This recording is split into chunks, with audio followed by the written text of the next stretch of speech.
কি ভাবছেন বন্ধুরা? ভাবছেন না বর্ষাকালের দিন গরম গরম পকোড়া হলে খুব ভালো হয়?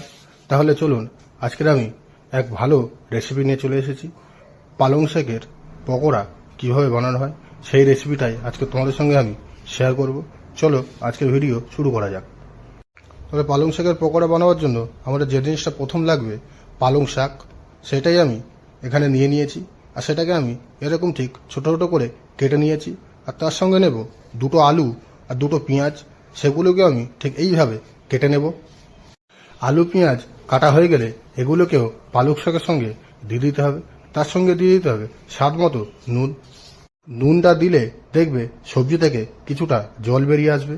তারপরে আমাদের যে জিনিসটা দরকার, একটু রসুন, একটু আদা, সামান্য কাঁচা লঙ্কা, একটু গোটা জিরে আর একটু মৌরি, সবকিছুকে একটু বেটে নিয়ে এই শাকের সঙ্গে দিয়ে দেবো। আর তার সঙ্গে দেবো 1 চা চামচ মতো হলুদ গুঁড়ো, 1 চা চামচ লঙ্কার গুঁড়ো, একটু কাস্তুরি মেথি আর সামান্য পরিমাণে জোয়ান, সঙ্গে দেবো একটু গরম মশলার গুঁড়ো।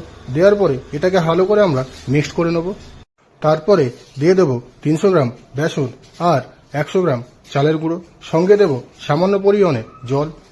জলটা দেওয়ার পরে এরকম ভালোভাবে টাইট টাইট করে মাখিয়ে নিতে হবে। তারপরেই গরম তেলের মধ্যে ঠিক পকোড়ার সাইজ করে করে ছেড়ে দিতে হবে। পকোড়ার সাইজটা একটু ছোট ছোট রাখাই ভালো, তাহলে ভাজতেও খুব সুবিধা হবে আর খেতেও খুব মুচমুচে হবে।